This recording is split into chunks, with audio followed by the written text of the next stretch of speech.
সুপ্রিয় দর্শক, আপনাদের প্রীতি ও শুভেচ্ছা জানিয়ে শুরু করছি ১৫তম বাংলাদেশ টেলিভিশন স্কুল বিতর্ক প্রতিযোগিতার দ্বিতীয় রাউন্ডের আজকের অনুষ্ঠান। যে বিষয়টি নিয়ে আজ দুটো দলের মধ্যে বিতর্ক হবে তা হচ্ছে গাইড বই আমাদের শিক্ষার্থীদের সৃজনশীলতা ও মেধা বিকাশের পথে প্রধান বাধা। বিষয়ের পক্ষে বলবে Zirabo cantonment Public School and college, Savar, Dhaka. বিষয়ের বিপক্ষে বলবে পাবনা ক্যাডেট কলেজ, পাবনা। প্রিয় দর্শক, আমরা পরিচয় করিয়ে দিচ্ছি আজকের বিতার্কিকদের সাথে। পক্ষ দল Zirabo cantonment Public School and college, Savar, Dhaka এর বিতার্কিকরা হলেন শেখ রাহাত সিদ্দিকী, সুস্মিতা তাবাসসুম সুস্মি ও তাদের দলনেতা তাসনিম আহমেদ তুবা। বিপক্ষ দল পাবনা ক্যাডেট কলেজ, পাবনা এর বিতার্কিকরা হলেন ক্যাডেট ফারহান, ক্যাডেট আলী ও তাদের দলনেতা ক্যাডেট শাকুর। এবারে আমরা পরিচিত হব আজকের বিতর্ক প্রতিযোগিতার বিজ্ঞ বিচারক প্যানেলের সাথে। ডক্টর মোহাম্মদ নজরুল ইসলাম, সহযোগী অধ্যাপক, জগন্নাথ বিশ্ববিদ্যালয় ও সাবেক সভাপতি, মহসিন হল ডিবেটিং ক্লাব, ঢাকা বিশ্ববিদ্যালয়। মহসিনা হোসাইন, সহকারী অধ্যাপক, বাংলা বিভাগ, বরিশাল বিশ্ববিদ্যালয় ও প্রাক্তন বিতার্কিক, Dhaka University Debating Society. Doctor Mohammad Monjure Alam Pramanik, প্রাক্তন বিতার্কিক, বাংলাদেশ প্রকৌশল বিশ্ববিদ্যালয়। সম্মানিত বিচারকবৃন্দ, যেসব বিষয়ের উপর বিতার্কিকদের নম্বর প্রদান করবেন তা হল উপস্থাপনা ৫, ভাষার ব্যবহার ও উচ্চারণ ৫, তত্ত্ব ও তথ্য পরিবেশনা ১০, যুক্তির প্রয়োগ ও খণ্ডন ৫। প্রিয় দর্শক, সবশেষে আমরা পরিচিত হব আজকের অনুষ্ঠানের সম্মানিত সভাপতির সাথে, যিনি সমগ্র অনুষ্ঠানটি পরিচালনা এবং বিতর্কের ফলাফল প্রদান করবেন। আমাদের মাঝে সভাপতি হিসেবে উপস্থিত রয়েছেন বিশিষ্ট গণমাধ্যম ব্যক্তিত্ব ও রাজনৈতিক বিশ্লেষক সুভাষ সিংহ রায়। এবারে সম্মানিত সভাপতিকে মঞ্চে এসে আসন গ্রহণ করার জন্য বিনীত অনুরোধ করছি। বিতর্ক অনুষ্ঠানটি শুরুর পূর্বে আসুন দর্শক সংক্ষেপে আজকে বিতর্ক প্রতিযোগিতার নিয়মগুলি জেনে নেই। প্রত্যেক বিতার্কিক তার বক্তব্য উপস্থাপনের জন্য মোট ৫ মিনিট সময় পাবেন। এক্ষেত্রে ৪ মিনিটে সতর্কতা সংকেত এবং ৫ মিনিটে চূড়ান্ত সংকেত দেওয়া হবে। এছাড়া প্রত্যেক দল থেকে দলনেতা যুক্তি খণ্ডনের জন্য অতিরিক্ত ২ মিনিট সময় পাবেন। এক্ষেত্রে ১.৫ মিনিটে সতর্কতা সংকেত এবং ২ মিনিটে চূড়ান্ত সংকেত দেওয়া হবে। আমি এবারে আজকের অনুষ্ঠানের সম্মানিত সভাপতিকে বিতর্ক অনুষ্ঠানটি শুরু করার জন্য বিনীত অনুরোধ করছি। সম্মানিত সভাপতি। এতক্ষণে নিশ্চয়ই আপনারা শুনেছেন যে বিষয়বস্তুটি বেশ গুরুত্বপূর্ণ বিষয়বস্তু। গাইড বই আমাদের শিক্ষার্থীদের সৃজনশীলতা ও মেধা বিকাশের পথে প্রধান অন্তরায়। আমি বাকবিস্তার না করে আমরা বিতর্কে যে দল দুটো অংশগ্রহণ করছেন তাদের মধ্যে বিতর্ক অনুষ্ঠানটি শুরু করছি। Zirabo cantonment Public School and college, Savar, ঢাকার যিনি প্রথম বক্তা শেখ রাহাত সিদ্দিকীকে আমি আহ্বান জানাচ্ছি। গাইড বইয়ের ওই করাল গ্রাসে আটকে গেছে দেশ, সব চত্বরে ফলাফল নিয়ে জমছে খেলা বেশ। মাননীয় সভাপতি, বিজ্ঞ বিচারক মণ্ডলী এবং উপস্থিত সবাইকে আমার আন্তরিক শুভেচ্ছা ও ধন্যবাদ জানিয়ে আজকে বিতর্ক শুরু করছি। প্রেক্ষাপটটি লক্ষ্য করুন ১৯৮০ সালের ঘটনা। প্রথম থেকে দশম শ্রেণী পর্যন্ত পাঠ্যপুস্তকের নোট বই নিষিদ্ধকরণ আইনের ৩ নং ধারায় বলা হয়েছে, কোনো ব্যক্তি নোট বই মুদ্রণ, প্রকাশনা, আমদানি, বিতরণ অথবা কোনো প্রকারে উহার প্রচার কিংবা প্রচারণার উদ্দেশ্যে রাখিতে পারবে না। পরবর্তী ঘটনাটি লক্ষ্য করুন ২০০৮ সালে গাইড বই প্রকাশকরা গাইড বই ও নোট বইয়ের মধ্যে পার্থক্য সৃষ্টি করে হাইকোর্টের কাছে রিট করে আবেদন জানান যে তারা নোট বিক্রি করেন না, গাইড বিক্রি করেন। পরিপ্রেক্ষিতে ২০০৯ সালের ডিসেম্বর মাসে গাইড বিক্রির উপর নিষেধাজ্ঞা জারি করা হয়। প্রচলিত এত সব আইন থাকা সত্ত্বেও গাইড বইয়ের ব্যবসা কিন্তু রমরমা চলছেই। এর মাঝে পত্রপত্রিকার শিরোনামে দেখা যায় কিনতেই হচ্ছে শিক্ষকদের পছন্দের গাইড কিংবা গাইড জালাতে স্কুলে স্কুলে ঘুষ। এমন একটি প্রেক্ষাপটে দাঁড়িয়ে আজকে বিতর্কে নির্ধারিত বিষয়টি হলো গাইড বই আমাদের শিক্ষার্থীদের সৃজনশীলতা ও মেধা বিকাশের পথে প্রধান বাধা। আজকে প্রথম বক্তা হিসেবে বিতর্কটি পুঙ্খানুপুঙ্খানুভাবে বিশ্লেষণ, দায়িত্ব বন্টন ও সংজ্ঞায়ন, দ্বিতীয় বক্তা এসে যুক্তি খণ্ডন, তত্ত্ব ও তথ্য প্রদান এবং দলনেতা এসে সার্বিক সমন্বয়ের পাশাপাশি যুক্তি খণ্ডন করে যাবে। প্রতিপক্ষ বন্ধুরা, লক্ষ্য করুন আজকে যদি আমরা শিক্ষা অবস্থাকে একটি কারখানার সাথে তুলনা করি, যে কারখানার যন্ত্রপাতি হচ্ছে আমার অভিভাবক, আমার শিক্ষক, আমার পাঠ্যপুস্তক, আমার পরীক্ষা পদ্ধতি, এবং সেই কারখানাটির উৎপাদ হচ্ছে সৃজনশীল এবং মেধাবী শিক্ষার্থী। আজকে এই তুলনাকে মাথায় রেখে বিতর্কের সুবিধার্থে সংজ্ঞান করে যাচ্ছি। পাঠ্যপুস্তকের বিষয়বস্তু বুঝতে এবং সেই সংক্রান্ত বিভিন্ন প্রশ্ন সেগুলোর উত্তর যে বই দেওয়া থাকে সেগুলো হচ্ছে আমাদের গাইড বই। আজকে গাইড বই বলতে গাইড সংস্কৃতি এবং গাইড বাণিজ্যের অন্তর্ভুক্ত হবে। আজকে সৃজনশীলতা হচ্ছে কোনো কিছুর উদ্ভাবনী ক্ষমতা, পাশাপাশি বাংলাদেশে যে সৃজনশীল শিক্ষা পদ্ধতি চালু রয়েছে তার প্রকৃত চর্চার অন্তর্ভুক্ত করতে হবে। তাহলে আমরা শিক্ষার্থী বলতে কাদেরকে বোঝাচ্ছি? শিক্ষার্থী হলো তারা যারা প্রথম থেকে দ্বাদশ শ্রেণীতে অধ্যয়নরত এবং যারা কোনো না কোনোভাবে গাইড বইয়ের উপর নির্ভরশীল। মেধা হলো নির্দিষ্ট কোনো বিষয়ে দক্ষতা ও পারদর্শিতা অর্জনের সক্ষমতাকে বোঝাচ্ছি। অর্থাৎ আজকে সৃজনশীলতা ও মেধা হলো 1960 সালে বিশিষ্ট মনোবিজ্ঞানী ক্যালভিন টেইলরের বিখ্যাত তত্ত্ব মাল্টিপল ট্যালেন্ট মডেল অনুযায়ী শুধুমাত্র লেখাপড়া নয়, পাশাপাশি ভাষা, খেলাধুলা, চিত্রাঙ্কন, গণিত সহ মোট 9 প্রকারের সৃজনী মেধাকে বোঝাচ্ছি। আজকে বিকাশ বলতে উন্নয়ন এবং পথ বলতে শিক্ষা ব্যবস্থাকে বুঝবো এবং প্রধান বলতে আমরা মুখ্যকে বুঝবো, যাকে দুটি মানদণ্ড নির্ধারণ করবো, এক উদ্দেশ্য এবং দুই ব্যবহার। আজকে বাধা বলতে প্রতিবন্ধকতাকে বোঝাচ্ছি।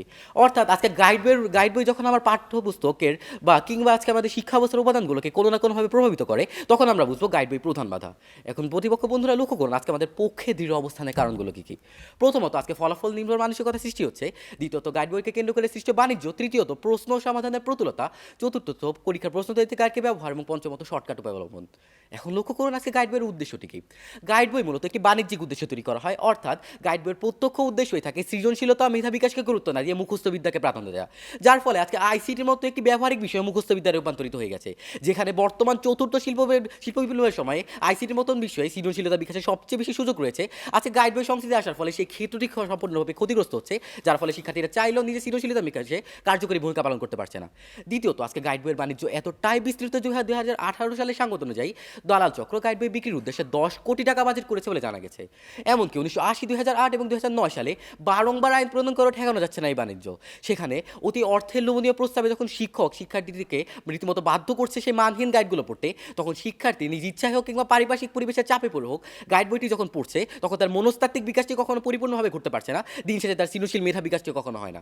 এখন লক্ষ্য করুন বিশ্বের সেরা শিক্ষা ব্যবস্থা হিসেবে পরিচিত ফিনল্যান্ডের শিক্ষা ব্যবস্থাকে দেখা যায়। ফিনল্যান্ডের শিক্ষা ব্যবস্থায় পাঠ্যপুস্তকে যথেষ্ট গুরুত্ব দেওয়া হয় এবং সেখানে সহায়ক বই সম্পূর্ণরূপে নিষিদ্ধ, যার ফলে কিন্তু বিশ্বের চৌকো শিক্ষার্থীরা সেই শিক্ষা ব্যবস্থা থেকে আসছে। সেখানে বাংলাদেশের শিক্ষা ব্যবস্থায় দেখা যায় গাইড বইয়ের মতো একটি নিষিদ্ধ বস্তুর আবির্ভাব, যার ফলে শিক্ষার্থীরা ভালো ফলাফলের জন্য গাইড বই মুখস্থ করে এবং নিজের আগ্রহের বিষয়ে যে পূর্ণাঙ্গ চর্চা সেই সুযোগটি তারা পায় না, ফলে সৃজনশীল মেধা বিকাশে কার্যকরী ভূমিকা পালন করতে পারে না।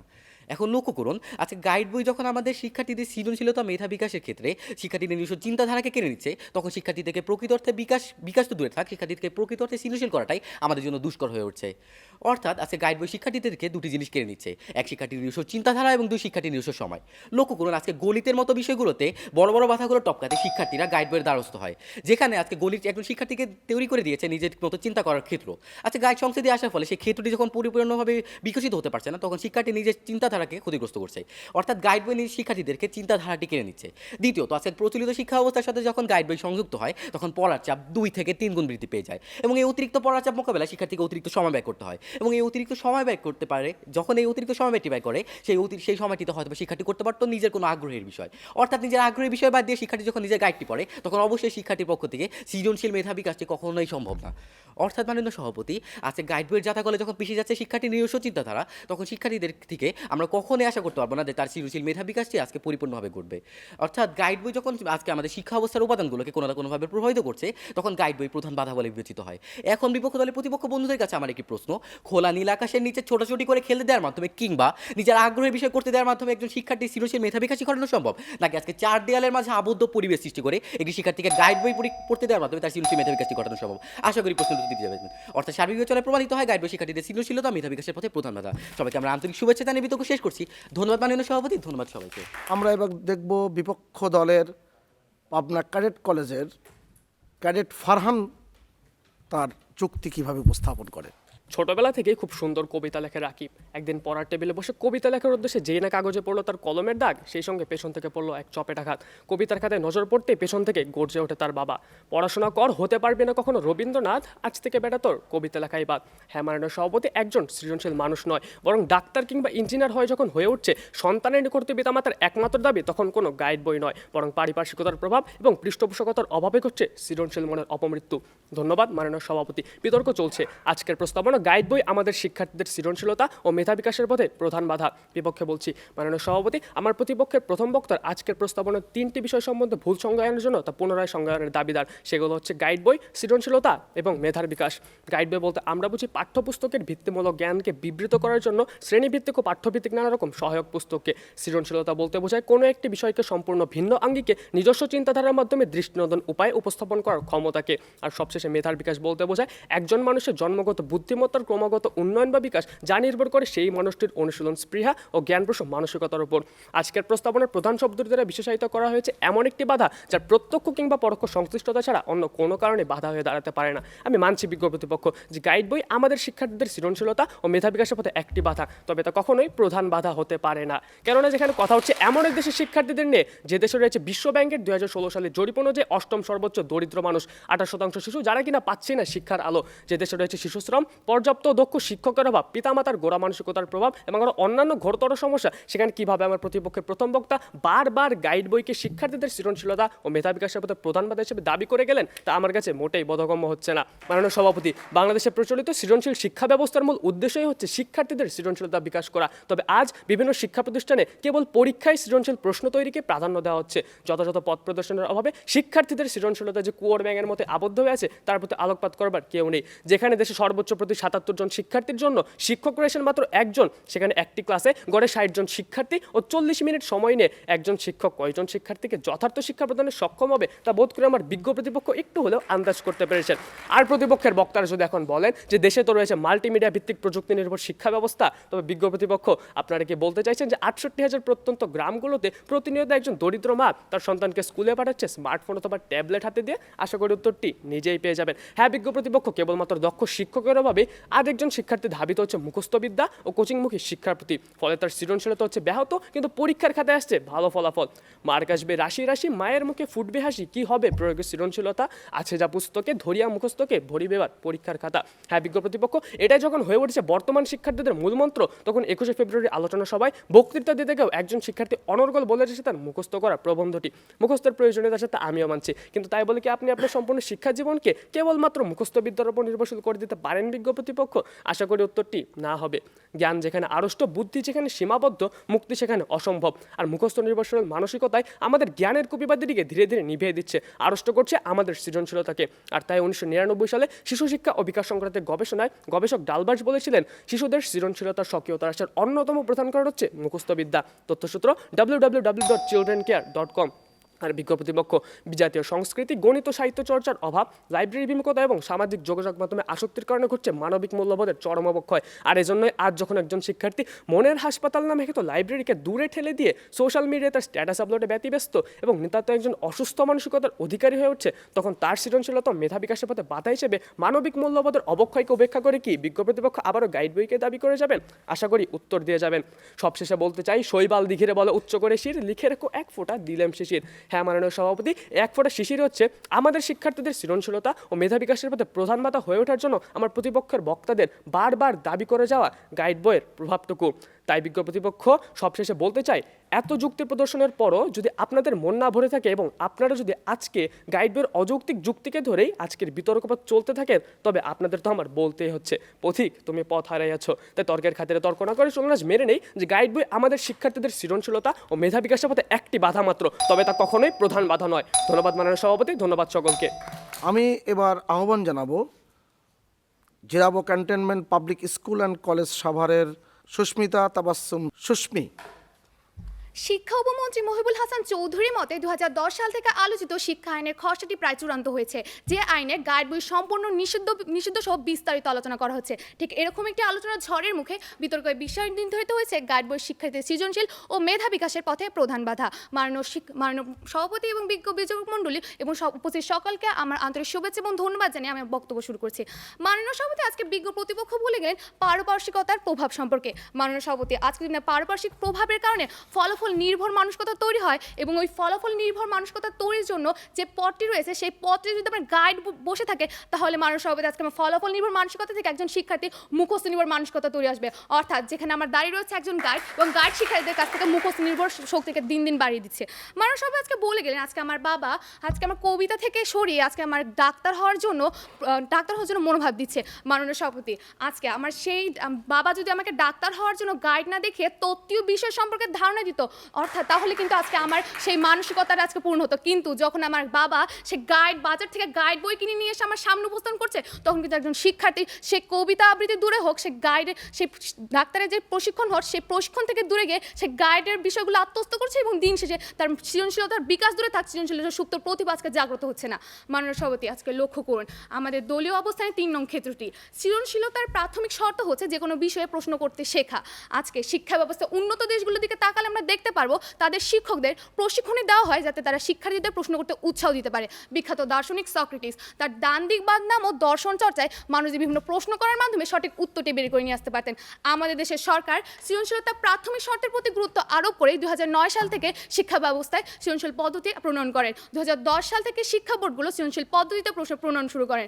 কিন্তু মাননীয় সভাপতি, আজকে দুঃখের বিষয় শিক্ষা ব্যবস্থা 10 বছর পেরিয়ে গেলেও বাংলাদেশে প্রায় অর্ধেক শিক্ষকই সৃজনশীল পদ্ধতিতে প্রশ্ন প্রণয়ন করতে পারেনি। মাধ্যমিক ও উচ্চশিক্ষা অধিদপ্তরের তথ্য মতে বাংলাদেশে প্রায় 44.3% শিক্ষক সৃজনশীল পদ্ধতিতে প্রশ্ন প্রণয়ন করতে পারে না। আংশিক প্রশ্ন প্রণয়ন করতে পারে না এমন শিক্ষকের হার 77.3% এবং বাইরে থেকে প্রশ্ন সংগ্রহের হার 18.56%। 2014 সালে এক রিপোর্টে দেখা যায় বাংলাদেশে প্রায় 37% শিক্ষকই সৃজনশীল পদ্ধতিতে প্রশ্ন প্রণয়ন করতে পারেনি। মাননীয় সভাপতির পেছনের দিকটি লক্ষ্য করুন। আজকে আমাদের দেশের শিক্ষক যখন বাজার থেকে গাইড বইয়ে পেয়ে যাচ্ছে এবং গাইড বইয়ে যখন সৃজনশীল প্রশ্ন যখন প্রচণ্ড তথ্যবহুল, তখন আজকে আমাদের শিক্ষক মানসম্মত প্রশ্ন তৈরি না করে সে গাইডের প্রশ্ন তুলে দিচ্ছে। এতে শিক্ষার্থীরা মূলত 3টি সমস্যার মুখে হচ্ছে। প্রথমত, আজকে আমাদের শিক্ষকরা গাইড বইয়ের প্রশ্ন পড়ার জন্য শিক্ষার্থীদের রীতিমতো বাধ্য করছে, ফলে শিক্ষার্থীদের নিজস্ব প্রশ্নের কৌতূহল জাগাতে থাকছে না। এবং দ্বিতীয়ত, শিক্ষা ব্যবস্থার প্রচলিত দিকটি থাকার কারণে আজকে শিক্ষার্থীরা পাঠ্য বই নয় বরং গাইডের প্রতি নির্ভরশীল হচ্ছে, যার কারণে দেখা যায় বাংলাদেশে প্রায় 92% শিক্ষার্থী গাইডের প্রতি সম্পূর্ণভাবে নির্ভরশীল। এবং তৃতীয়ত, পাঠ্য বইয়ের এমন ব্যবহার কারণে অনেক শিক্ষার্থী পাঠ্য বই থেকে দূরে সরে যাচ্ছে, অর্থাৎ তাদের নিজেদের আগ্রহের জায়গাটি কমে যাচ্ছে। অর্থাৎ আজকে যেখানে আমাদের গাইড শিক্ষার্থীদের কাছ থেকে কৌতূহল, আগ্রহ এবং চাপ প্রদান করছে, সেখানে আজকে দক্ষ শিক্ষক থাকুক বা মা বাবার সম্পূর্ণ ভালো মনোভাব থাকুক, সেখানে কিন্তু শিক্ষার্থীর সৃজনশীল মেধা এবং বিকাশটি ঘটাতে পারবে না, যেখানে গাইড আমাদের শিক্ষার্থীদের কাছে মেধা বিকাশের 3টি উপাদান কেড়ে নিচ্ছে। আজকে আমাদের শিক্ষা বোর্ডগুলোতে দক্ষ শিক্ষক থাকার পরও যখন তারা প্রশ্ন তৈরিতে সম্পূর্ণভাবে গাইডের প্রতি দ্বারস্থ হচ্ছে, ঠিক সেইখানে আজকে আমাদের শিক্ষার্থীর সৃজনশীল মেধা এবং বিকাশের জায়গাটি কোথায় থাকলো তা আজকে বিজ্ঞ প্রতিপক্ষ দলের বোধগম্য হলো আমার কাছে আজকে সত্যি মাননীয় সভাপতি বোধগম্য নয়। মাননীয় সভাপতি, লক্ষ্য করুন আমাদের সৃজনশীল প্রশ্ন হওয়া কেমন উচিত ছিল। আজকে শিক্ষার্থীর হাতে নোট বই, গাইড বই, আমাকে পাঠ্য বই তুলে দিল, সে সরাসরি তা কাজে লাগাতে পারবে না। কিন্তু যখন আমার গাইডের কর্মকর্তারা তাদের সৃজনী বইটি যখন আমাদের শিক্ষকদের হাতে তুলে দিচ্ছে, তখন শিক্ষক আমার সেই প্রশ্ন তৈরিতে গাইডের প্রতি দ্বারস্থ হচ্ছে এবং গাইডের উত্তরগুলো শিক্ষার্থীদের পড়তে রীতিমতো বাধ্য করা হচ্ছে। যেই বাধ্যের চাপে আজকে শিক্ষার্থীরা সৃজনশীল উত্তরগুলো লিখতে তাদের উদ্ভাবনী ক্ষমতা নয় বরং তাদের মুখস্থ নির্ভর ক্ষমতায় দিন দিন বাড়িয়ে দেওয়া হচ্ছে, যেখানে আজকে আমাদের শিক্ষার্থী কখনই তার সৃজনশীল মেধা এবং তার বিকাশটি করতে পারবে না। মাননীয় সভাপতি, লক্ষ্য করুন আমাদের দলীয় অবস্থানের 4র্থ ক্ষেত্রটি প্রশ্ন এবং সমাধানের প্রতুলতা। আজকে একজন শিক্ষার্থী প্রশ্নের উত্তরের মাধ্যমে তার উদ্ভাবনী ক্ষমতা প্রকাশ পেয়ে থাকে। এই জন্য আমাদের দেশের সরকার শিক্ষার্থীদের মেধা এবং মনন বিকাশের জন্য সৃজনশীল পদ্ধতিতে প্রয়োগমূলক এবং উচ্চতর দক্ষতামূলক প্রশ্ন অন্তর্ভুক্ত করেন, যেখানে একজন শিক্ষার্থী তার তুলনামূলক আলোচনা করতে পারবে এবং তার উদ্ভাবনী ক্ষমতাকে কাজে লাগিয়ে একটি প্রশ্নের সুষ্ঠু সমাধান দিতে পারবে।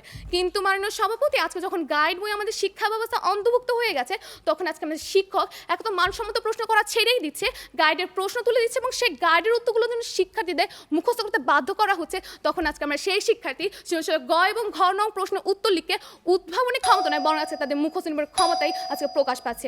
মাননীয় সভাপতি, চলুন ঘুরে আসি পিসা র্যাঙ্কিংয়ে, যেখানে একজন শিক্ষার্থীর মান নির্ধারণে 3টি বিষয়ের উপর গুরুত্ব দেওয়া হয়: পঠন শক্তি, বিজ্ঞান এবং গণিত বিষয়ের উপর।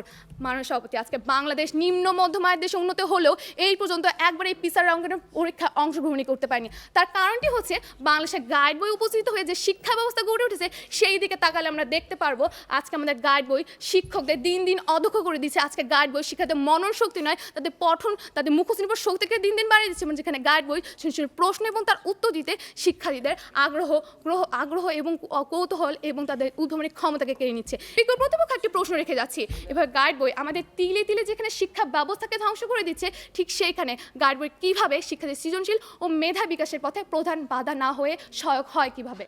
মাননীয় সভাপতি সার্বিকভাবে বিবেচনা করলে কি প্রমাণিত হয়? গাইড বই শিক্ষার্থীদের সৃজনশীল ও মেধা বিকাশের পথে প্রধান এবং প্রধানতম বাধা। আর যদি গাইড বই না থাকে তাহলে শিক্ষার্থীরা কোনোদিন সৃজনশীল মেধা বিকাশ তো হতেও পারবে না, বরং তাদের দিন দিন তারা মুখস্থ নির্ভর রোবট হয়ে যাবে, যেখানে আজকে আমরা শিক্ষার্থীর সৃজনশীল ও মেধা বিকাশটি হতে পারবে না। সবাইকে আন্তরিক শুভেচ্ছা দিয়ে আমার বক্তব্য শেষ করছি। ধন্যবাদ মাননীয় সভাপতি, ধন্যবাদ উপস্থিত সকলকে। এবার দেখা যাক পাবনা ক্যাডেট কলেজের ক্যাডেট আলী কি যুক্তি নিয়ে আমাদের সামনে আসেন। ধন্যবাদ মাননীয় সভাপতি আমাকে কিছু বলার সুযোগ করে দেওয়ার জন্য। আজ এই বিতর্কের মঞ্চে যখন ঘাম দিয়ে কপাল ভিজিয়ে স্নায়ুতন্ত্রের ভিড়ে হাতড়ে বেড়াচ্ছিলাম একটি অকাট্য যুক্তি, তখনই দেখলাম বিতর্ক প্রতিযোগিতারই আরেক প্রতিষ্ঠানের প্রতিযোগী ইন্টারনেটে খুঁজছে তাদের প্রস্তাবনা সংশ্লিষ্ট কোনো তত্ত্ব বা যুক্তি। সত্যি হাসি আসলো।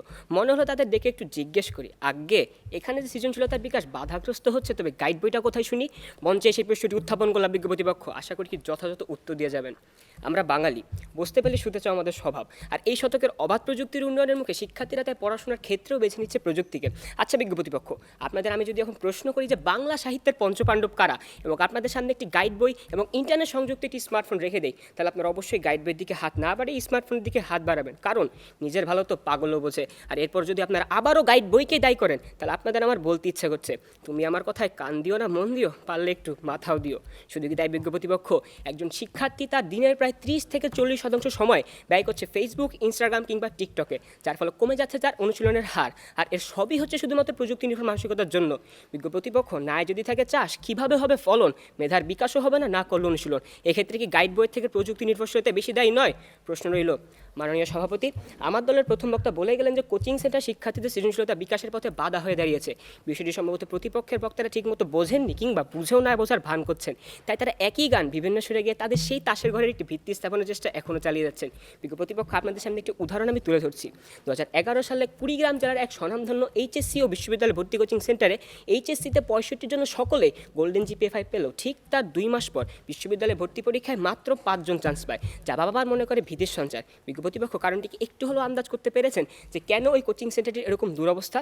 মাননীয় সভাপতি, কারণটি আসলে আমাদের দেশের কোচিং সেন্টারগুলো সেই তথাকথিত পাঠদানের পদ্ধতি ছাড়া আর কিছুই নয়। আর এভাবেই দেশের সকল প্রাইভেট কোচিং সেন্টারগুলো শিক্ষার্থীদের ছলে বলে কৌশলে শিখিয়ে দিচ্ছে কিভাবে পরীক্ষায় গোল্ডেন জিপিএ 5 অর্জন নয় তোলা যায়। আর এরই ফলস্বরূপ 2016 সালে আই অ্যাম জিপিএ 5 নামক একটি ভিডিওতে স্পষ্টতই দেখা যায় অনেক শিক্ষার্থী এসএসসিতে জিপিএ 5 পেয়েও বলতে পারছে না জিপিএ এর পূর্ণরূপ। আবার কৃত্রিমভাবে পাশের হার বেশি দেখানোর হীন উদ্দেশ্য নিয়ে কোচিং সেন্টারগুলোকে দিয়ে প্রশ্নবাসের মতো ঘটনা ঘটছে, যার ফলে একজন শিক্ষার্থী সারা বছর শিক্ষাঙ্গনে সন্ত্রাস নিয়ে মেতে থেকেও বেলা শেষে যখন বিনামূল্যে জিপিএ 5 পাওয়ার নিশ্চয়তা পায়, তখন সে যতই গাইডবের বিদ্যা গিলুক কিংবা নাই গিলুক, মেধার বিকাশ তো সেই হাঁটুর নিচে রয়ে যাবে। পাশের হার শিক্ষার মানের ব্যস্তানুপাতিক, এটিতে আমাদের শিক্ষাবিদদের কাছে যেন অলিখিত সূত্র হয়ে দাঁড়িয়েছে। বিজ্ঞ প্রতিপক্ষ, 2011 সালে যেখানে দেশে সাক্ষরতার হার ছিল শতকরা 58.76%, তা কিন্তু ঠিকই পরবর্তী 7 বছর বেড়ে হয়েছিল শতকরা 74.91%। কিন্তু দেশের মানুষ হয়নি সৃজনশীল কিংবা সৃষ্টিশীল, তাই 7 বছরের ঐতিহ্য ধরে রেখে 2018 সালও বরাবরের মতে বাংলাদেশ অর্জন করে নেয় এশিয়ার সবথেকে কম সৃজনশীল দেশ হবার যোগ্যতা। তথ্যসূত্র www.ceicedata.com এবং গ্লোবাল ইনোভেশন ইন্ডেক্স। আর এত শত বলার পরও যদি আমার মনের ভুল ধারণা আমি ভাঙাতে নাই পারি, তাহলে তো দেখছি আমার কথা বলার অর্থ উলু বনে মুক্ত ছড়ানো ছাড়া আর কিছুই নয়। বিজ্ঞ প্রতিপক্ষ, আমার দেশের জনসংখ্যা তথা শিক্ষার্থীর সংখ্যা তো কম নয়, আর এতজন শিক্ষার্থীর মাঝে খুব অল্প জনের মাথায় কোনো সৃজনশীল ভাবনা উপস্থিত হলেও তা প্রয়োগে তারা যথাযথ স্থান পাচ্ছে না। এর ফলে আজ গ্রামের অধিকাংশ শিক্ষার্থী জানে যে পাওয়ার বাটনে চাপ দিলেও কম্পিউটার চালু হয়, তবে বাস্তবে যে পাওয়ার বাটনটি কোথায় থাকে তাই তারা জানে না। বিজ্ঞ প্রতিপক্ষ, এক্ষেত্রে কি গাইড বই থেকে এই পৃষ্ঠপোষকতায় বেশি দায়ী নয়? প্রশ্ন রইল। আশা করি তৃতীয় বক্তা বিষয়টি স্পষ্ট করে দেওয়া যাবেন। মাননীয় সভাপতি, হঠাৎই কেন জানি মনে পড়ে গেল কবি সুরিনমল বসুর সেই বিখ্যাত চরণ চারটি, বিশ্বজোড়া পাঠশালা মোর সবার আমি ছাত্র, নানানভাবে নতুন জিনিস শিখছি দিবারাত্র। আগে হ্যাঁ মাননীয় সভাপতি, কবিতাটি আজ আমাদের সকলের কণ্ঠস্থ ঠোঁটস্থ মুখস্থ থাকলেও কয়জনই বা সচেষ্ট এর মর্মার্থ অনুধাবনে, আর তা বাস্তবায়নের কথা সে তো অনেক দূরের বিষয়। আজ শুধু শিক্ষার্থীরা তাদের শিক্ষাঙ্গনে পাঠ্যপুস্তক নির্ভর অধ্যয়ন, নিয়মিত পরীক্ষা এবং এক অসুস্থ প্রতিযোগিতায় বিশ্বাসী। আজ তাই সাক্ষরতার হার কমে গেছে এবং তাদের এই জিনিস বাধাগ্রস্ত হচ্ছে। আজ গ্রামে শহরে অধিকাংশ বিদ্যালয়ে আজ ক্রমাগত হারিয়ে যাচ্ছে তাই সুস্থতার সৃজনশীলতার বিকাশ। শিক্ষার্থীরা 71-52-এর কথা জানে ঠিকই, তবে চেতনাকে ধারণ করতে অক্ষম তারা। তাই শিক্ষার্থীদের জ্ঞান ও জানার পরিধি রয়ে গেছে পাঠ্যপুস্তকের মধ্যে সীমাবদ্ধ এবং তাদের সৃজনশীলতা মেধার বিকাশ রয়েছে একটি ঘরের মধ্যে তালাবদ্ধ। তাই শিক্ষা ব্যবস্থায় সঠিক সংস্কার আনয়নের মাধ্যমে প্রয়োগমুখী শিক্ষা ব্যবস্থার প্রচলন করলে শিক্ষার্থীদের জানার এবং বোঝার উপযুক্ত উৎসাহ তৈরি হবে, যা এই মুজিববর্ষীয় করবে আরও ফলপ্রসূ। তাই তর্কের খাতিরে তর্ক না করে আসুন আমরা এটি মেনে নিই যে গাইড বইয়ের শুধু প্রধান বাধা নয়, এছাড়াও আরও অনেক বাধা রয়েছে যা শিক্ষার্থীদের সৃজনশীলতা ও মেধা বিকাশের জন্য অনেক বড় বাধা হিসেবে কাজ করছে। ধন্যবাদ মাননীয় সভাপতি, ধন্যবাদ সকলকে।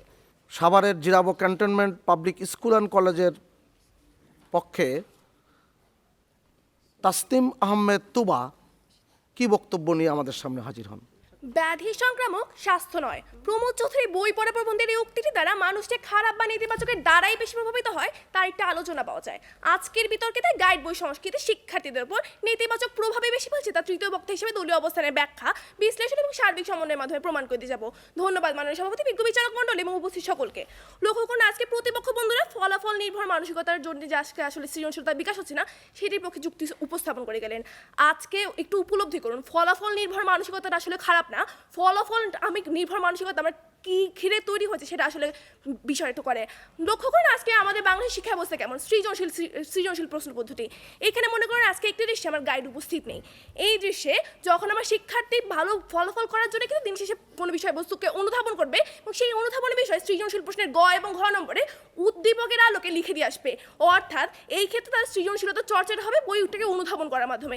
এই পর্যায়ে যখন গাইড আসছে তখন কি হচ্ছে, গাইড থেকে একজন শিক্ষার্থী খুব ভালো করে বলে দিতে পারছে যে একটি বিষয়বস্তু থেকে কীরকম প্রশ্ন আসতে পারে, সেই প্রশ্নের উত্তরগুলো তার মুখস্থ করে নিচ্ছে এবং পরীক্ষার হলে গিয়ে সেগুলোকে লিখে দিচ্ছে। অর্থাৎ যেখানে আমি দেখতে পাচ্ছি আমার গাইডের কারণে আমার শিক্ষার্থীদের সৃজনশীলতার বিকাশ এই ক্ষেত্রে ফলাফল নির্ভর মানসিকতার জন্যই খারাপ হচ্ছে, সেই ক্ষেত্রে আমরা বলতে পারি আজকে সৃজনশীলতা মেধা বিকাশে প্রধান কথা আমার ফলাফল নির্ভর মানসিকতা নয়, বরং এর পেছনে যে কাজ করছে গাইড সেইটা। এই পর্যায়ে দলীয় ব্যাখ্যায় চলে আসছি। লক্ষ্য করুন আজকে বিভিন্ন গাইড বই বাণিজ্যের উদ্দেশ্যে বিভিন্ন চিত্তাকর্ষক শিরোনামে বিক্রি করা হচ্ছে, যার মধ্যে অতি প্রচলিত হচ্ছে শর্টকাট টেকনিক, শর্ট সাজেশন, 100 ভাগ কমনের নিশ্চয়তা ইত্যাদি। এই যে চর্চাটি হচ্ছে এর ফলে কি হচ্ছে, প্রথমত কোনো শিক্ষার্থী পাঠ্যপুস্তক অনুধাবনের চেয়ে ভালো গ্রেড পাওয়াকে বেশি গুরুত্ব দিচ্ছে এক, এবং দ্বিতীয়ত যখন পিতামাতা এই সকল গাইড বই কিনে দিচ্ছে এবং প্রচুর অর্থ ব্যয় করছে এইগুলোর পেছনে তখন দিন শেষে তাদের সন্তানদের উপর চাপ দিচ্ছে এই গাইড বইগুলো পড়তে। অর্থাৎ শিক্ষার্থী নিজেদের সৃজনশীলতার বিকাশের যে একটা চর্চার সময় বা সুযোগ সেটা সে পাচ্ছে না। এই পর্যায়ে বগুড়া শেরপুরের দিকে তাকালে আমরা কি দেখতে পাই, সেখানে 48টি মাধ্যমিক বিদ্যালয় এবং 22টি মাদ্রাসায় বিভিন্ন প্রকাশনী লোকজন প্রতি বছর মোটা অঙ্কের টাকা প্রদান করে। কেন? যাতে শিক্ষকরা শিক্ষার্থীদের বাধ্য করতে পারে সেই সকল গাইড বই পড়তে। আজকে যখন একজন শিক্ষার্থীর সামনে একটি বই পরিপ্রেক্ষিতে আরো 10টি বই দাঁড়াচ্ছে মাননীয় সভাপতি, তখন তার কাছে শিক্ষা একটি বোঝা হয়ে যাচ্ছে। আর কোনো বিষয় যখন আমার কাছে বোঝা হয়ে যাবে সেই বিষয়টা সৃজনশীল ও মেধার বিকাশ করা আজকে আমার কখনোই সম্ভব হচ্ছে না। এই পর্যায়ে বাংলাদেশ শিক্ষা ব্যবস্থার দিকে লক্ষ্য করলে আমরা কি দেখতে পাই, যে কোনো শিক্ষা ব্যবস্থায় পাঠ্যপুস্তকগুলো এমনভাবে তৈরি করা হয় যাতে শিক্ষার্থীরা পাঠ্যপুস্তক পড়ার পাশাপাশি একটি নির্দিষ্ট সময় পায় নিজের আগ্রহের বিষয়টাকে চর্চা করার জন্য। এই সময় যখন বিভিন্ন শর্টকাট সংগঠিত গাইড চলে আসছে তখন প্রথমত শিক্ষার্থীরা পাঠ্যপুস্তকের উদ্দেশ্যটাকে ভুলে যাচ্ছে এবং ভালো গ্রেড পাওয়া বেশি গুরুত্ব দিচ্ছে, এবং দ্বিতীয়ত এর ফলে কোনো শিক্ষার্থী প্রমোদ চৌধুরী বই পড়া প্রবন্ধ আর কেউ নিজ জীবনে প্রয়োগ করে আমার সভাপতি সেটা কেবল এবং কেবলমাত্র বিভিন্ন উদ্ধৃতি এবং পরীক্ষার মধ্যে সীমাবদ্ধ রাখে। এই পর্যায়ে শিশুর বিকাশ নিয়ে কাজ করা একজন বিজ্ঞানী লরিস মালাগুজির বক্তব্যের দিকে আমরা যদি তাকাই তাহলে কি দেখতে পাই, তিনি বলেন ভিন্ন ভাষাভাষী শিশুরা নিজেদের মধ্যে ভাব বিনিময় করতে পারে নিজের সৃষ্ট বিনিময়ের মাধ্যমে। অর্থাৎ প্রাপ্তবয়স্ক একজন মানুষের থেকে শিশুদের সৃজনশীলতার বিকাশের সুযোগটা অনেক বেশি থাকে। এই সুযোগটা নষ্ট হয় কীভাবে, মূলত দুইভাবে নষ্ট হয় মাননীয় সভাপতি। প্রথমত যখন আমি তাদের উপর অতিরিক্ত চাপ প্রদান করছি, এবং দ্বিতীয়ত যখন তাদের ভাবনা একটা নির্দিষ্ট কাঠামোর মধ্যে বেঁধে দিচ্ছি। এই দুটি ক্ষেত্রে আজকে গাইড কী করে ভূমিকা রাখছে, যখন আমার বিভিন্ন শিক্ষক গাইড থেকে প্রশ্ন করছে এবং শিক্ষার্থীদের বাধ্য করছে ওই সকল প্রশ্নের উত্তর মুখস্থ করার জন্য, তখন দিন শেষে আজকে গাইডের অতিরিক্ত প্রশ্ন মুখস্থ করতে যায়, শিক্ষার্থীদের উপর অতিরিক্ত চাপ পড়ছে এবং তাদের ভাবনা ওই কয়েকটা প্রশ্নের মধ্যে আজকে আবদ্ধ হয়ে যাচ্ছে। লক্ষ্য করুন আজকে বাংলাদেশের 92% শিক্ষার্থী সরাসরি গাইড নির্ভর এবং 47% শিক্ষক আজকে গাইড থেকে বিভিন্ন প্রশ্ন করছে। এই পর্যায়ে সার্বিক সমন্বয় চলে আসছি। আজকে বিপক্ষ দল থেকে মূলত আমি 4টি জিনিস খুঁজে পেয়েছি। প্রথমত তিনি বলেছেন দক্ষ শিক্ষকের অভাব। লক্ষ্য করুন আজকে 1980 সালের দিকে লক্ষ্য করুন এবং আজকের সময়টার দিকে লক্ষ্য করুন, তখনকার শিক্ষক অনেক বেশি দক্ষ ছিল, পাঠ্যপুস্তকটাকে নিজেরা অনুধাবন করতে এবং শিক্ষার্থীদের অনুধাবন করার ক্ষমতা রাখতো। আজকে দিনে আপনি তাদের কি দেখতে পান, শিক্ষকরা বিভিন্ন ক্লাসের মধ্যেও বিভিন্ন গাইড বইয়ের প্রশ্নের উত্তর পড়াচ্ছে। অর্থাৎ এই দুটির মধ্যে এত ব্যবধান কেন, ভেতরে কোনো একটা কিছু হয়েছে, সেটা হলো আজকে গাইডের সহজলভ্যতা। গাইডের এত সহজলভ্যতার কারণে শিক্ষকরা বিভিন্ন গাইড যখন পেয়ে যাচ্ছে হাতের কাছে তখন নিজের যে মানসিকতা সেটাকে কাজে লাগানোর বদলে সে গাইড থেকে বিভিন্ন প্রশ্ন মুখস্থ করছে। দ্বিতীয়ত আজকে তারা মানসিকতার গাইড নির্ভর মানসিকতার কথা বলে গেলেন, যেটা পিছনে আজকে বিভিন্ন পৃষ্ঠপোষকতা কাজ করবে। আজকে আপনার কোনো কিছুকে ঘিরে মানসিকতা কখন তৈরি হবে মাননীয় সভাপতি, যখন কিনা সেটার উপস্থিতি থাকবে, যখন কিনা সেটার সহজলভ্য থাকবে। যদি ওই বস্তুটির অস্তিত্বই না থাকে সেটিকে ঘিরে কোনো মানসিকতা বা কোনো নির্ভরশীলতা তৈরি হওয়ার কোনো প্রশ্ন আসে না। অর্থাৎ আজকে যখন গাইড আছে তাহলে আমার পিতামাতা বা অভিভাবকের বা শিক্ষকের সেই গাইড নির্ভর মানসিকতা তৈরি হতে পারবে। অর্থাৎ এই ক্ষেত্রে কাজ করছে আমার গাইড। সর্বশেষে তারা বলে গেলেন মুখস্থ নির্ভর মানসিকতার কথা। একই উত্তর মাননীয় সভাপতি। আজকে যদি আমার গাইডটা না থাকতো তাহলে শিক্ষার্থীরা পাঠ্যপুস্তকটা অনুধাবন করে পরীক্ষা হলে সৃজনশীলতার চর্চার মাধ্যমে সেই উত্তরটা লিখে দিয়ে আসতো, যেখানে কিনা একজন শিক্ষার্থী যখন দেখছে সহজ কোনো উপায় দেখছে তো সেই উপায়টাকে নিজের মধ্যে আত্মস্থ করছে এবং পরীক্ষার হলে গিয়ে শুধুমাত্র সেই প্রশ্নের উত্তরটাকে লিখে দিচ্ছে। অর্থাৎ সার্বিকভাবে দেখা যায় যে শিক্ষার্থীদের সৃজনশীলতার বিকাশ আজ আজকে কেবল এবং কেবলমাত্র সেই গাইড বইয়ের কারণে বাধাগ্রস্ত হচ্ছে, তাদের কোনো পৃষ্ঠপোষকতার কারণে নয়। অর্থাৎ সার্বিকভাবে যেন আজকে বলতে পারি যে গাইড বই শিক্ষার্থী সৃজনশীলতা মেধা বিকাশের প্রধান বাধা। ধন্যবাদ সভাপতি, ধন্যবাদ সকলকে। আমি এখন আহ্বান জানাবো পাবনা ক্যাডেট কলেজের ক্যাডেট শাকুরকে। ধন্যবাদ মাননীয় সভাপতি, আমাকে আমার বক্তব্য উপস্থাপনের সুযোগ দেওয়ার জন্য। 1 বছর বা 2 বছর নয়, 4 বছর একটানা ফেল করেছিল ছেলেটি। আর সবশেষে যখন তাকে স্কুল থেকে বের করে দেওয়া হলো, তখন তার মা তাকে বলেছিল, তুমি অনেক মেধাবী খোকা, তবে তোমাকে পড়ানোর মতো উপযুক্ত শিক্ষক এখানে নেই, তাই তোমাকে নতুন স্কুলে যেতে হবে। আর শাসন নয়, মায়ের দেওয়া সেই অনুপ্রেরণার কারণেই কিন্তু ছেলেটি হয়ে উঠেছিল সর্বকালের অন্যতম সৃজনশীল বিজ্ঞানী। হ্যাঁ মাননীয় সভাপতি, বলছি টমাস আলভা এডিসনের কথা। আর ঠিক একইভাবে আলবার্ট আইনস্টাইন, আইজ্যাক নিউটন এবং বিল গেটসের মতো আরও অনেক মহারথীরাই বাস্তব জীবনে প্রমাণ করে গিয়েছেন যে প্রাতিষ্ঠানিক ফলাফল কখনোই একজন শিক্ষার্থীর সৃজনশীলতার মানদণ্ড হতে পারে না। কিন্তু আমাদের দেশের প্রেক্ষাপট দৃশ্য যে সম্পূর্ণ ভিন্ন। শিক্ষা জীবনে কোনো ক্রমে একবার পথ হারালেই সেই শিক্ষার্থীর মা বাবা হোঁচট খেয়ে যান প্রতিবেশীর কটু কথা, সন্তানের ভবিষ্যতের অনিশ্চয়তার মতো শত পারিপার্শ্বিকতার কারণে। দাবি হয়ে ওঠে একটাই, যেভাবেই হোক পরীক্ষায় ভালো ফলাফল করতে হবে। আর সেই পরিস্থিতির শিকার হয়ে আমাদের শিক্ষার্থীরা পরিণত হন পরীক্ষার্থীতে, রুদ্ধ হয় তাদের সৃজনশীলতার বিকাশ। কিন্তু বিজ্ঞ প্রতিপক্ষ আজ যেখানে সাম্প্রতিক বাংলাদেশের প্রতিটি ঘরে ঘরে এই দৃশ্য বিদ্যমান, সেখানে কিভাবে আপনি গাইড বইকে এর চেয়েও বড় তথা প্রধান বাধা হিসেবে বিবেচিত করলেন তা আমার বোধগম্য নয়। মাননীয় সভাপতি, আজ আমার বিজ্ঞ প্রতিপক্ষের বক্তারা শাক দিয়ে মাছ ঢাকার মতো করে বারবার গাইড বইয়ের কথা উল্লেখ করে সৃজনশীলতার পথে অন্যান্য বিদ্যমান সব বড় বড় বাধাগুলিকে যেন বিবেচনায় আনলেন না। কিন্তু বিজ্ঞ প্রতিপক্ষ, একটি গাইড বই তো হয় পাঠ্য বই ভিত্তিক ও শ্রেণীভিত্তিক, কিন্তু একজন শিক্ষার্থীর সৃজনশীলতা ও মেধার বিকাশ কখনোই পাঠ্য বই বা শ্রেণীর গণ্ডিতে সীমাবদ্ধ থাকতে পারে না। সেটি ছড়িয়ে পড়ে গান, কবিতা, আবৃত্তির মতো বিভিন্ন ধরনের সৃজনশীল কার্যক্রমে অংশগ্রহণের মাধ্যমে। আর সেই উদ্দেশ্য সাধনের লক্ষ্যে বাংলাদেশে ব্যক্তিগত উদ্যোগে অনেক আগে থেকে আয়োজিত হচ্ছে বিভিন্ন ধরনের উৎসব, অলিম্পিয়াড বা প্রতিযোগিতা। তবে মা বাবার নিতান্তই অনিচ্ছা আর শিক্ষার্থীদের সেই সকল আয়োজন সম্পর্কে অবগত না থাকার কারণেই কিন্তু বাংলাদেশের অধিকাংশ শিক্ষার্থীরা সেই সকল জায়গাগুলিতে অংশগ্রহণ করতে পারছে না। যার বাস্তব প্রমাণস্বরূপ কালের কণ্ঠের 2019 সালের 30শে জুন একটি প্রতিবেদনে আমরা দেখতে পাই যে বাংলাদেশে 2010 থেকে 2017 সালে আয়োজিত মোট 694টি সৃজনশীলতার আসরে আমাদের মোট শিক্ষার্থীদের শুধুমাত্র 7.2% অংশগ্রহণ করতে পেরেছিল। আর এই সমস্যার সমাধানের লক্ষ্যেই বাংলাদেশ সরকার প্রতি বছর আয়োজন করছে সৃজনশীল মেধা অন্বেষণ প্রতিযোগিতা, যেখানে কিনা একজন শিক্ষার্থীর মেধা ও সৃজনশীলতাকে শিক্ষকদের দ্বারা যাচাই বাছাই করে তাদের মধ্যে প্রতিযোগিতার ব্যবস্থা করা হয়। এবং এই আয়োজন সম্পর্কে আমাদের মাননীয় শিক্ষামন্ত্রী বলেন যে প্রয়োজনীয় সুযোগ সুবিধা এবং যথাযথ অবগতির অভাবের কারণে যেন কোনো শিক্ষার্থীর মেধা ও সৃজনশীলতা ব্যাহত না হয়, সেই জন্যই এই আয়োজন। বিজ্ঞ প্রতিপক্ষ, উল্লেখ্য যে এই সকল বাধাগুলোকে গাইড বইয়ের তুলনায় অত্যধিক গুরুত্বপূর্ণ বিবেচনা করেই কিন্তু বাংলাদেশ সরকার প্রতি বছর আয়োজিত করছে সৃজনশীল মেধা অন্বেষণ প্রতিযোগিতা। তাহলে কি আমার বিজ্ঞ প্রতিপক্ষের বক্তারা তাদের অযৌক্তিক বিশ্বাসকে প্রমাণ করার জন্য আমাদের রাষ্ট্রীয় সিদ্ধান্তকে ভুল প্রমাণ করে দিয়ে যাবেন? এবার আসুন মাননীয় সভাপতি, এনসিটিভির সাবেক বিশেষজ্ঞ ডক্টর মোহাম্মদ শাহজাহানকে শিক্ষার্থীদের সৃজনশীলতা ও মেধা সম্পর্কে জিজ্ঞাসা করে তিনি বলেন যে একজন শিক্ষার্থীর সৃজনশীলতা ও মেধা বিকাশের প্রক্রিয়ায় প্রধান মূল নায়ক হচ্ছে শ্রেণীকক্ষে পাঠদানকারী শিক্ষক, এবং এই জন্যই তার কার্যক্রম অবশ্যই সক্রিয়, সৃজনশীল এবং গতিময় হওয়া দরকার। এবং তিনি আরও উল্লেখ করেন যে শিক্ষণফল বিবেচনায় নিয়ে বাস্তব জীবনে প্রয়োগের উপযোগী এবং দক্ষতার বিভিন্ন স্তরে সজ্জিত প্রশ্নপত্র প্রণয়ন করাও কিন্তু একজন শিক্ষকেরই কর্তব্য। অন্যথায় এর যদি ব্যত্যয় ঘটে তাহলে সেই শিক্ষার্থীর সৃজনশীল গুণাবলীর বিকাশ বাধাগ্রস্ত হবে। লক্ষণীয় মাননীয় সভাপতি, এখান থেকে কিন্তু আমরা স্পষ্টতই বুঝতে পারছি যে একজন শিক্ষার্থীর সৃজনশীলতা বিকাশের জন্য দক্ষ ও উপযুক্ত শিক্ষক এবং মানসম্মত প্রশ্নপত্র প্রয়োজন। কিন্তু আজ আমাদের দেশের শিক্ষকদের কেমন প্রশিক্ষণ দেওয়া হচ্ছে যে তারা একটি প্রশ্নপত্র প্রণয়নের জন্য গাইড বইয়ের কাছে সাহায্য নিচ্ছে।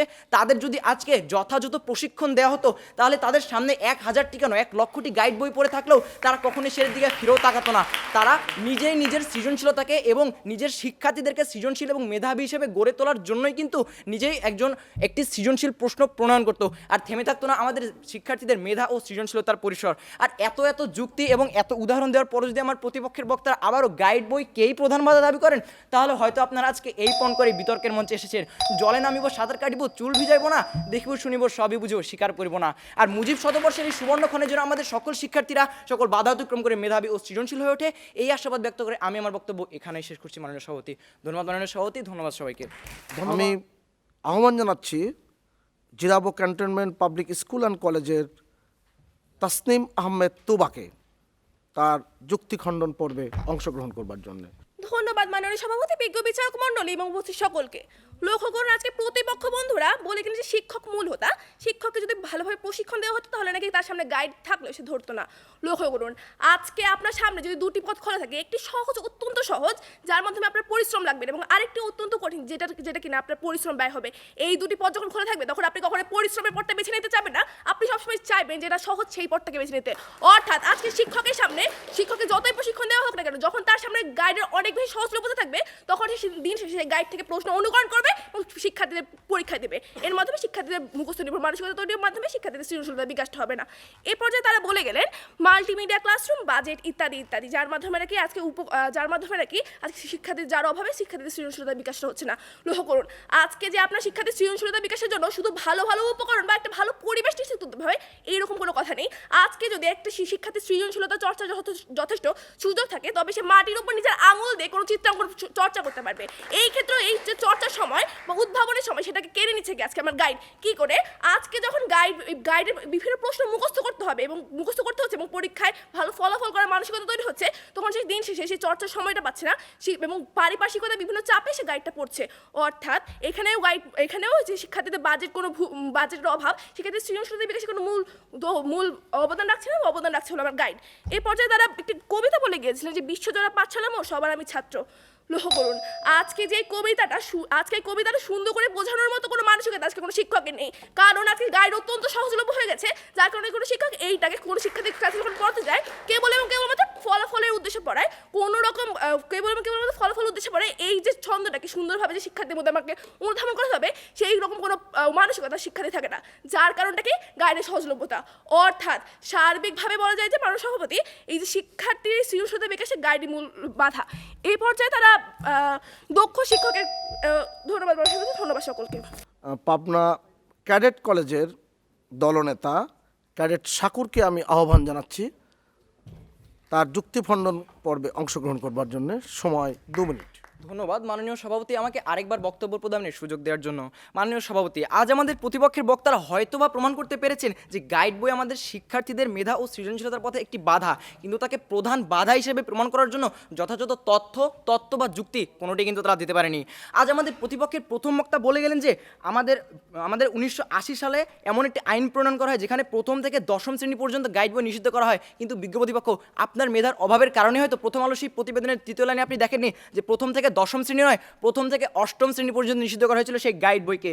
এবং তিনি আরও বলেন যে শিক্ষার্থীদেরকে বলতে থাকে আমরা শুধুমাত্র প্রথম থেকে দ্বাদশ শ্রেণী পর্যন্ত অধ্যয়নরত শিক্ষার্থীদেরকে বোঝাই, তাহলে কি বিশ্ববিদ্যালয়ে যে সকল ছাত্ররা আজ পড়াশোনা করছে তারা কি শিক্ষার্থীদের বিবেচনার বাইরে? প্রশ্ন হয়ে গেল বিজ্ঞ অধ্যক্ষ, হয়তো আপনি উত্তর দিয়ে যাবেন।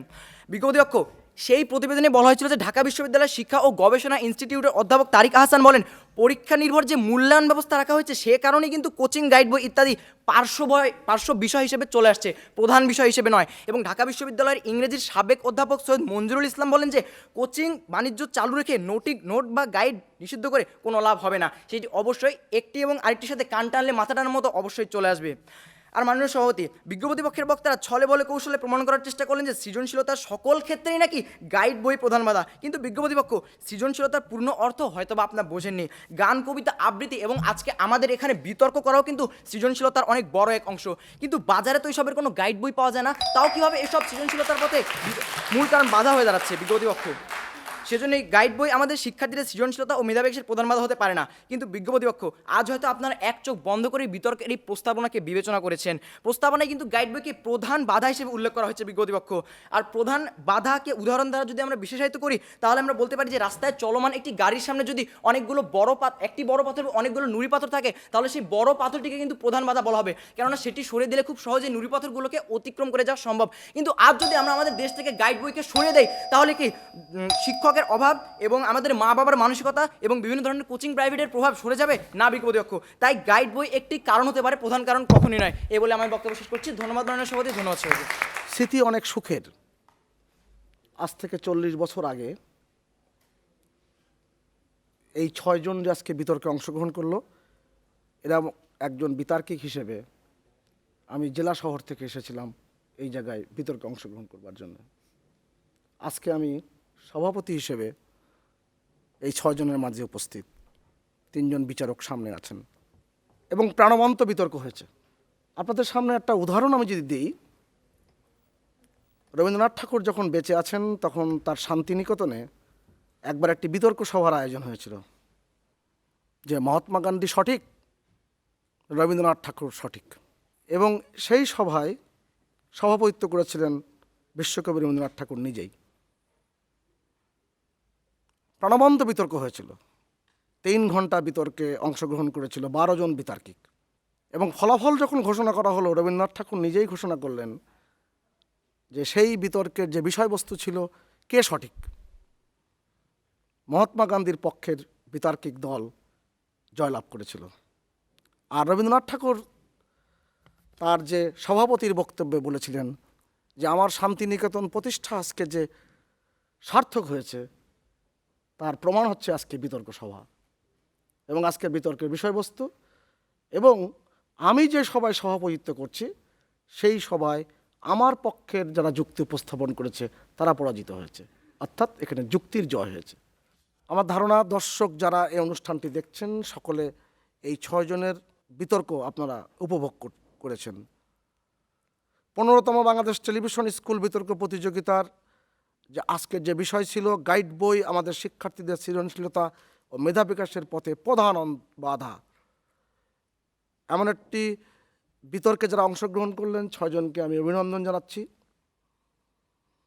এবং ফলাফল তো ঘোষণা করতেই হয়। একটি দল জয়লাভ করে, আর একটি দলকে বলি বিজিত দল। বিজয়ী দল পাবনা ক্যাডেট কলেজ।